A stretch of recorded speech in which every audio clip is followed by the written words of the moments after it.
Hər kəsə salam. Sifətimdən zəhrimar yağır çünki Zeyd sübh saat 6-da oyandı və yatmaq istəmədi. Ona görə onu balkona çıxartdım ki, təmiz hava alsın, ürəyi geçsin.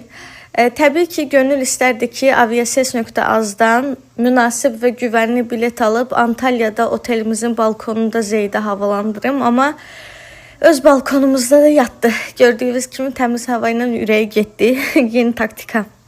Daha sonra getdim Lənkəranda Burla Xatunda dırnaqlarımı, kipriklərimi düzəltdirməyə. Sizcə necə oldu? Keçən dəfə başqa bir model elətdirmişdim. Bu dəfə pişik göz elətdirmək istədim. Səhv eləmirəmsə modelin adı buydu. Daha sonra evə gəldim və Zeydi çimçimə hazırlayırıq. Bu şkaf hələm belə qatdaqlı olmur. Düzdür, yəni də 10'da 10 deyil, amma en azından axtardığımı tapa bilirəm. Daha sonra paltarlarını seçdim. Geçə hər şeyini hazır elədim.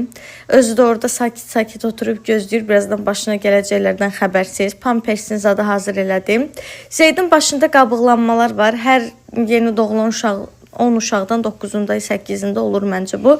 Onları qopartmaq üçün yağ sürtdüm başına. Sonra da mənim kiprik darağımla artıq onu başqa şeylər üçün istifadə edirəm. Misal üçün Zeydin başındakı qabıqları daramaq üçün. Yağı qəşəng sürtdüm başına. O qabıqları daradım. Daha sonra onun baxışlarına baxın bir dənə. Birazdan dəli kimi ağlayacaq suya girəndə. Atası da gəldi bizə kömək eləməyə.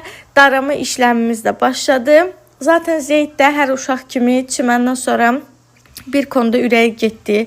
Uşağım yatmır, yatsın deyə, yəni ancaq belə taktikalar işlədib, başını aldadıb, onu yorub yatızdırırıq.